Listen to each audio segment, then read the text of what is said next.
वसल्लल्लाहु अला सय्यिदिना मुहम्मद व आलिहि तय्यबीन ताहिरीन। नाज़रीन मोहतरम, आज हम आपके सामने अल्लामा अमीनी का एक ख्वाब बयान करेंगे।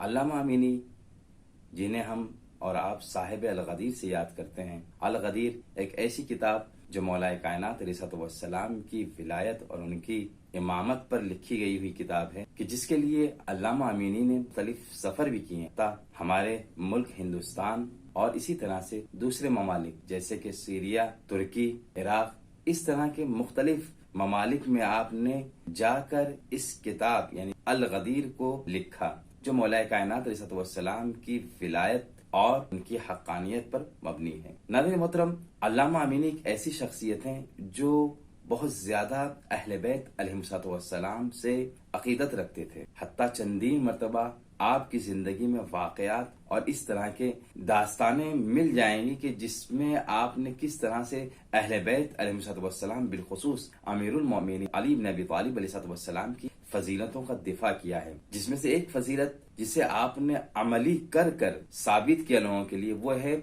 एक रात में 1000 रकत नमाज पढ़ना। जैसा कि बाज उलमा ने, उस जमाने के बाज उलमा इस चीज पर एतराज करते थे कि तुम लोग अली को जो हद से ज्यादा बढ़ा देते हो, मुमकिन ही नहीं एक रात में 1000 रकत नमाज पढ़ा जाए। लेकिन अल्लामा अमीनी ने दावत देते हैं और कहते हैं कि मैं तुम्हें इस अमल को अंजाम देकर बताता हूँ। और अल्लामा अमीनी ने इस अमल को अंजाम दिया और उनको ये साबित किया कि मौलाए कायनात किस तरह से 1000 रकत एक शब में नमाज पढ़ सकते हैं। तो नाज़रीन मोहतरम, बहुत सारी दास्तानें, बहुत सारे मुनाजरे अल्लामा अमीनी के तारीख ने सब्त किए हैं। उन्हीं वाकयात और दास्तानों में से एक दास्तान आपके सामने जो बयान करना है वो है शिम्र से मुताल्लिक। अल्लामा अमीनी रहमतुल्लाह अलैह आपके फर्जंद नकल करते हैं कि आपकी वफात से पहले, आपके मरने से पहले अल्लामा अमीनी इस बात पर बहुत ज्यादा नाराज थे, गमनाक थे कि वो मौला इमाम हुसैन सलाम पर और ज्यादा गिरिया गुजारी करते, उन पर रोते, उन पर अश्क बहाते।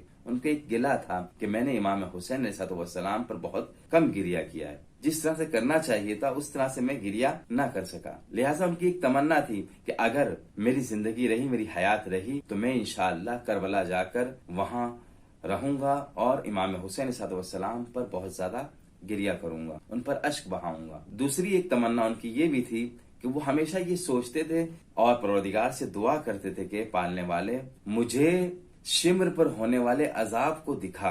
यानी आपकी तमन्ना थी, अक्सर आप दुआ करते थे कि शिम्र पर परवरदिगार किस तरह से अजाब करेगा। लिहाजा एक शब का वाकया इस तरह से होता है कि आप सोते हैं और ख्वाब में देखते हैं कि मौलाए कायनात अलैहिस्सलाम अमीरुल मोमिनीन अली इब्न अबी तालिब अलैहिस्सलाम मसनद पर बैठे हुए हैं और मैं उनके किनारे, उनके पास खड़ा हुआ हूँ। मौला अमीरुल मोमिनीन अली इब्न अबी तालिब अलैहिस्सलाम मुझे हुक्म देते हैं कि अमीनी, जाओ इन 2 कूजों को लेकर और सामने से उस हौज में से पानी ले आओ। अल्लामा अमीनी नकल करते हैं, मैं जब उस हौज की तरफ बढ़ा तो मैंने देखा कि क्या खूबसूरत नजारा, कितनी शादाबी, कितने सब्जे और किस तरह से उस हौज के किनारे दरख्त लगे हुए हैं जिसे मैं अपनी जबान से बयान नहीं कर सकता।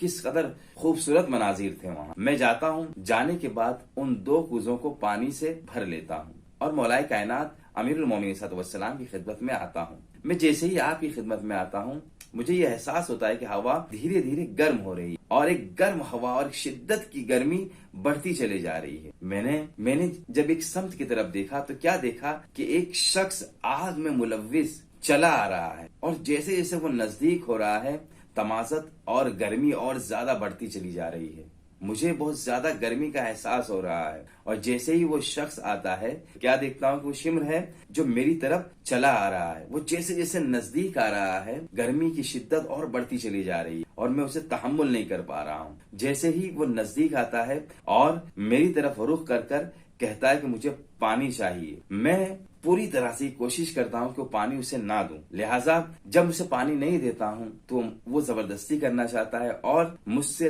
लड़कर झगड़कर पानी को छीनना चाहता है। मैं कुछ नहीं कर सकता। लिहाजा मैंने ये सोचा कि खुदा न करे ये पानी मेरे हाथ से ले ले और जो कातिल इमाम हुसैन उस पानी को पी ले। लिहाजा मैं उन दोनों कूजों को आपस में टकराता हूँ और टकराने के बाद तोड़कर सारा पानी जमीन पर गिरा देता हूँ। क्या देखता हूँ कि गर्मी की शिद्दत इस कदर ज्यादा है कि वो पानी जो जमीन पर गिरता है फौरन खुश्क हो जाता है और बुखारात में तब्दील हो जाता है वो नाउम्मीद होकर उस हौज की तरफ निगाह करता है और वो उस हौज की तरफ बढ़ता है। जैसे ही उस हौज की तरफ बढ़ता है, मेरा दिल चाहता है कि परवरदिगार ये वो पानी ना पी ले, उसे एक कतरा नसीब ना हो। लिहाजा अल्लामा अमीनी कहते हैं कि जब वो उसकी तरफ बढ़ता है, वो हौज का पानी जो है बिल्कुल खुश्क हो जाता है। गोया ये कि 4-5 साल से उसमें एक कतरा पानी ना था, इस कदर खुश्क हो जाता है और एक कतरा पानी उसमें बाकी नहीं रहता है। वो नाउम्मीद होकर अपना रास्ता बदलता है और जिस रास्ते की तरफ से आता है उसी रास्ते की तरफ चला जाता है। मौलाए कायनात अलैहिस्सलाम की खिदमत में मैं हाजिर होता हूँ और कहता हूँ, ए मौला,